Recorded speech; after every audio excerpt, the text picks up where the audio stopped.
নমস্কার, আপনারা দেখছেন ইউটিউব চ্যানেল ধর্ম সত্য।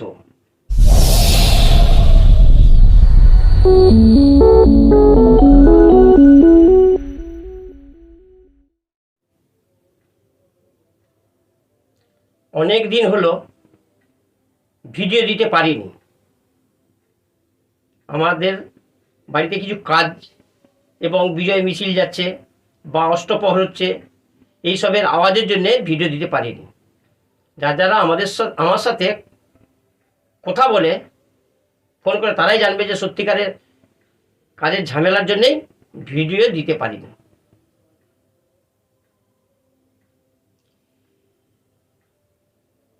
আজকের বিষয় হলো সাধনা।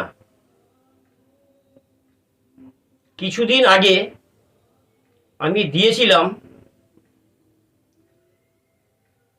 চণ্ডালের হাড় দিয়ে, চণ্ডালের হাড় জাগিয়ে কথা বলার জন্য। এই তাল গাছে যদি শকুন বাসা করে, ডিম ফুটে বাচ্চা না হয়, শকুন কি করবে? চণ্ডালের হাড় নিয়ে এসে বাচ্চা ফুটাবে। কিন্তু এখন শকুন পাওয়া যায়নি, আর বাসাও পাওয়া যাবে না। এটি করা খুব কঠিন।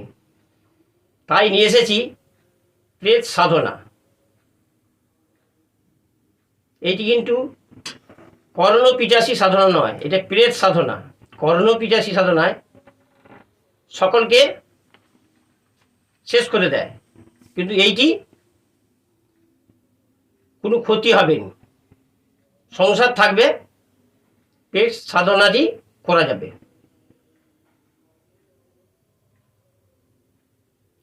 কি কি লাগবে শুনুন।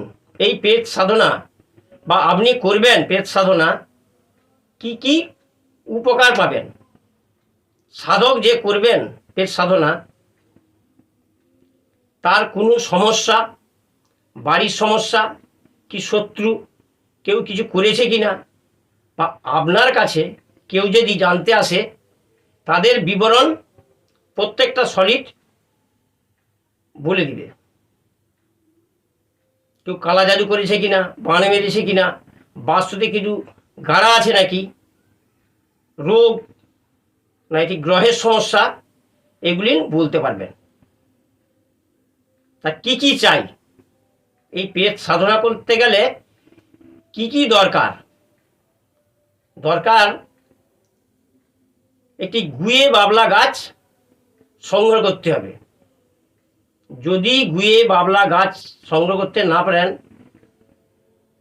কালো কাঁটা বাবলা গাছ করলেও হবে।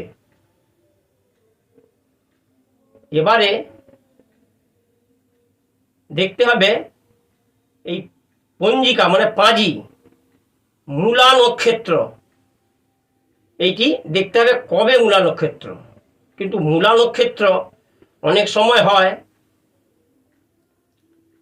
রাত্রে কেটে যায় বা রাত্রে পড়ে। একটি বিচক্ষণ করে এটি দেখতে হবে একটি দিন, নাহলে কিছুই কাজ হবে না। মনে করুন মূলা নক্ষত্রটি 3:30টায় কেটে যাচ্ছে, এটি চলবে না। যদি রাত 12টা বা 1টা 2টো 3টে পড়ে, তাহলে কিন্তু হবে। মূলা নক্ষত্র কি করবেন? প্রত্যহ মানে প্রতিদিন শৌচাগারে যান তো? শৌচাগারে গেলে এখন তো হয় ট্যাপের কলে জল, সেটি হলে হবে না। মাটির ভাঁড় চাই, না হয় পেতলের জগ, আগেকার যে জগ থাকে সেই জগ। প্রতিদিন 4টে থেকে 4:30টার মধ্যে এই ক্রিয়াটি করতে হবে। 4টে থেকে 4:30টার মধ্যে। প্রথম দিন মূলা নক্ষত্রে, যেদিন দেখবেন যে মূলা নক্ষত্র ঠিক আছে, রাত্রে 4টে 4:30টা আছে, তারপর কেটে যাচ্ছে, তাহলে এইটি চলবে। শৌচাগারে যাবেন, মাঠেও যেতে পারেন, ঘরেও যেতে পারেন, যে যেখানে যায় শৌচাগার করে ওই যে স্বচ্ছের জল ওই ভাঁড়ে যেন হাফ থাকে, সেই ভাঁড়টি নিয়ে যেতে হবে বাবলা গাছের গোড়ায়। ওই শৌচাগার করে কেউ ভাববে যে আমি কাদামাটি করব, সাবান ঘষবো, হাতে পা ধুবো, সেইটি করলে হবে না। ওই গায়ে ভাঁড়ের জল দিয়ে শৌচাগার জল নিয়ে বাবলা গাছের গোড়ায় যেতে হবে। বাবলা গাছের গোড়ায় ঢেলে সেই গাছের গোড়ায় বসে আজকের যে একটি মন্ত্র দেব, সেই মন্ত্রটি 108 বার করে জপ করতে হবে। মন্ত্রটি শুনুন। ওং শ্রী বং বং ভুং ভূতেশ্বরী মম বৎসং কুরু কুরু সাহা। এই মন্ত্রটি 108 বার জপ করে নিতে হবে। এইটি করতে গেলে প্রতিদিন ওই ভোরবেলা উঠতে হবে, 4টে থেকে 4:30টার মধ্যে এই ক্রিয়াটি করতে হবে। মূলা নক্ষত্র হওয়া চাই, বারবার বলছি, মূলা নক্ষত্র, যারা মূলা নক্ষত্র থাকে তার মধ্যে এটি করতে হবে। যদি 6 মাস না পারেন কেউ, তাহলে 41 দিন করতে হবে। 41 দিন করলেও এটি কাজ হবে। এবং এই মন্ত্রটি আগে শুদ্ধ করে নিতে হবে। যদি দীপান্বিতা অবস্থায় শুদ্ধ করা যায় তাহলে 108 বার। যদি দীপান্বিতা তো দেরি আছে অবস্থা, যে কোনো অবস্থা হলে 108 বার করে 11 দিন জপ করে নেওয়ার পর এই মন্ত্রটি শুদ্ধ হয়ে যাবে। এবং এই সাধনাটি করতে গেলে দীক্ষা নেওয়ার প্রয়োজন আছে, দীক্ষা নিতেই হবে, নচেত হওয়া অসম্ভব হয়ে যাবে।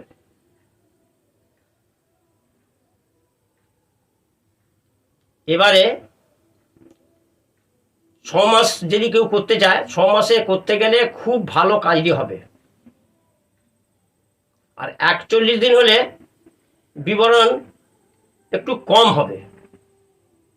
এইটি কিন্তু নিয়ম 6 মাসের সাধনা। নিত্যদিনই হওয়ার পর যেদিন লাস্ট দিন, সেই দিন ওই শৌচাগারের জল এবং ওই মাটির ভাঁড়ে বা জগে জলটি থাকবে, সেই জলটি ঢালা চলবে না, শৌচাগার করে গোড়ায় রাখতে হবে। এবং ভালো জল একটি ভাঁড়ে রাখতে হবে এবং জপ করতে হবে ওই বাবলা গাছের গোড়ায়। 108 বার জপ করার পর প্রেত আসবে। প্রেত এসে বলবে সাধককে, কি ব্যাপার, আমাকে কেন ডেকেছো, আমাকে জল দাও। তখন বলছে, না আমি জল দেবো না, আগে আমার কিছু কথায় শর্ত হতে হবে, তবে আমি জল দেবো। সে কিন্তু প্রেত চাইবে জল, যে না আমি দেবো নি। তখন 30 কাটিয়ে নিতে হবে তার কাছ থেকে, যে আমি তোমাকে কি আহ্বান করব, কি নামে ডাকবো, ডাকলে তুমি আমার ডাকে সাড়া দিবে, সেইটি নাম বলে দাও। সে নাম বলে দেবে প্রেত, যে এই নাম বললে আমি আসব। এই প্রেত কিন্তু সব সময় কিছু বলে দিবে নি, যখন তাকে স্মরণ করবে তখন সেটি বলে দিবে। সেই সময়ে যেইগুলি প্রস্তাব রাখবে, যেগুলি রাজি হবে, সেইগুলি ছাড়া অন্য কিছু তার প্রশ্ন করলে পরে উত্তর দিবেনি। যে আমার কেউ জানতে এলে বা আমার বিবরণ, বাস্তু, হ্যাঁ কেউ কিছু করেছে কিনা, বা কিসের জন্যে আমার কাছে আসছে ওই মানুষটি, আর সাথে কার সঙ্গে কথা বলছে, ওই বাড়িটা কোন সাইডে, এ কেমন ধরনের মানুষ, এগুলির বিবরণ জানতে পারবেন।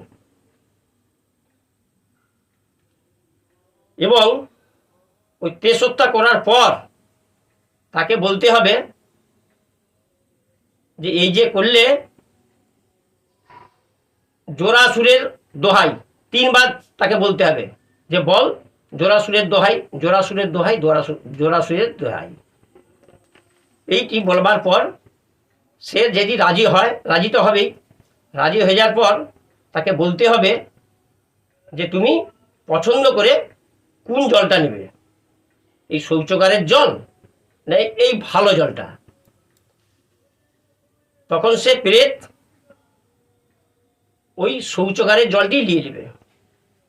এতে কিন্তু আর কিছু লাগবে না, কিন্তু খুব খেয়াল করে যে কি নামে আহ্বান করব, সেই নামে বললেই সে প্রেত এসে আপনাকে সাধককে বলে দেবে। আর একবার বলে দিচ্ছি শর্টকাটে, মূলা নক্ষত্রের দিন শৌচাগার যাবেন, শৌচাগারের জল বাবলা গাছের গোড়ায় ঢেলে 108 বার জপ করে নিতে হবে। 6 মাস বা 41 দিন পূরণ হলে প্রেত আসবে, তাকে জিজ্ঞাসাবাদ করে নিতে হবে, জোড়াসুরের দোহাই বলে কাটিয়ে, এবং তোমাকে কি নামে আবাহন করব সে বলে দিবে। বলে দিবার পর শৌচাগারের জল থাকবে এবং ভালো জল থাকবে, প্রেত হচ্ছে শৌচাগারের জলটি নিয়ে নেবে। সেই থেকে আপনি সাধনায় সিদ্ধিলাভ হতে পারবেন। এরপরে যদি কোনো অসুবিধা হয় কারো, কিছু বুঝতে পারলাম নি, তাহলে কমেন্টে জানিয়ে দিবেন। আজকের মতন ভিডিওটি এখানে শেষ করলাম, পরের ভিডিওতে আবার দেখা হচ্ছে।